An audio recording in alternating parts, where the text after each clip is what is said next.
الرحیم السلام علیکم اسٹوڈنٹس. آج ہم پڑھیں گے کی فیچرز آف امریکن لٹریچر.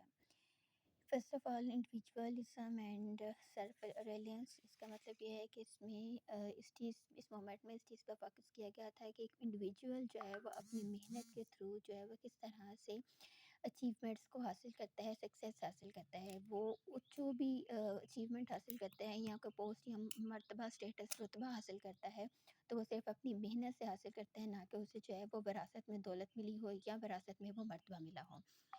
پھر اس کے بعد آ جاتا ہے دا American dream.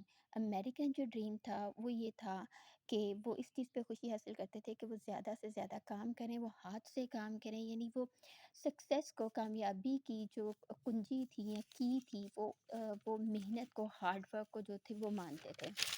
Then next point آ جاتا ہے فرنٹیئر اینڈ ویلڈرنس.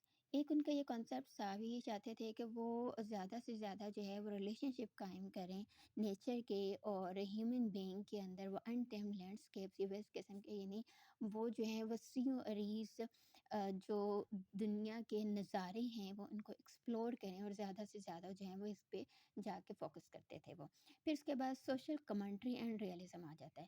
یہ ایک اسٹرانگ ٹریڈیشنز تھی، اس میں یہ چیز ایکسپلور کی گئی، اس میں ایکسپوز کی گئی کہ جو سوسائٹی کے فلاز تھے وہ یہ تھے کہ ایک سلیوری جو تھی، سوسائٹی کی جو خرابیاں تھیں اس سے، غلامی سے اور سے جو تھا وہ انڈسٹریلائزیشن اور ریشل انیکویلٹی جو تھی وہ پیدا ہو رہی تھی، اور اس کو انہوں نے ختم کیا، اس کو کنڈیم کیا. بلیک وائٹ اور ریچ اور اس قسم کے ڈفرینسز جو تھے اس کی وجہ سے زیادہ ابھرے، جس کا ریفرنس جو ہے ہمیں موریسن کے رائٹنگس پہ ملتا ہے. پھر اس کے بعد ایکسپیریمنٹیشنز اینڈ وائسز آ جاتی ہیں. اس میں انہوں نے یہ کیا کہ جو یورپین کنونشنز تھی، جو یورپین لینگویج تھی، انہوں نے اس کو چھوڑ کر اپنا ایک ذاتی ڈائلیکٹ بنایا، ذاتی لینگویج بنائی جس پہ انہوں نے فوکس کیا اور اپنے فری ورڈس، اپنی ایکسنٹس کو، ڈائلیکٹس کو جو تھا انہوں نے انٹروڈیوس کروایا.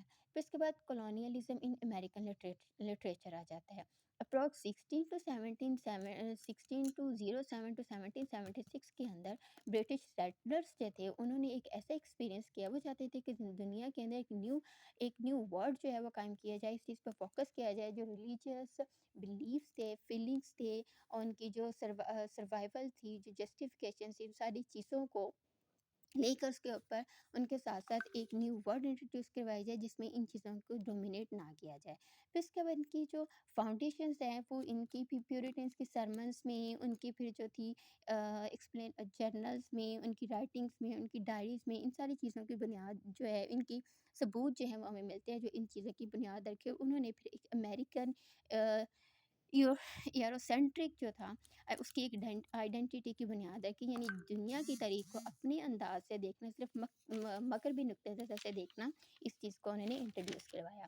پھر اس کے بعد آ جاتا ہے ہسٹوریکل کانٹیکسٹ اینڈ فاؤنڈیشن. اس میں فرسٹ پوائنٹ ہے سیٹلر کولونیلزم. کولونیلزم کا جو سٹارٹ کیا تھا وہ ارلی برٹش نے کیا تھا، ان کی رائٹنگ میں اس کا پروو ملتا ہے. ارلی برٹش رائٹرز جو تھے انہوں نے اس چیز کو جو تھا وہ زیادہ انٹروڈیوس کیا، پروموٹ کیا.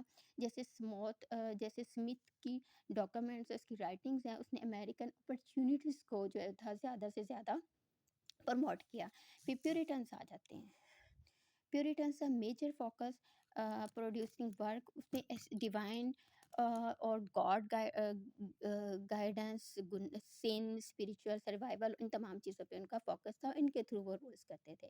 پھر اس کے بعد انلائٹمنٹ انفلوئنس آ جاتے ہیں. 18th سینچری میں جو رائٹنگ شفٹ ہوتی ہے وہ شفٹ ہو جاتی ہے ریزننگ کی طرف، ریشنلائزیشن کی طرف، سیوکس ڈیوٹی یعنی citizen responsibilities of political resistance کی طرف آ جاتی ہے. اور یہ ساری چیزیں برٹش رولز کو جو تھا یہ لیڈ کرتی ہیں، ایک نیو ریولیوشن، نیو موومنٹ کی طرف لے کر جاتی ہیں، جس کا ثبوت جو ہمیں بینجامن فرینکلن کی یا تھامس پینی کی رائٹنگس میں ملتا ہے. آج کے لیے اتنا ہی. کل سے انشاءاللہ تعالیٰ جو ہے ہم نیکسٹ جو ہے اس کی موومنٹس کو سٹارٹ کریں گے. اللہ حافظ.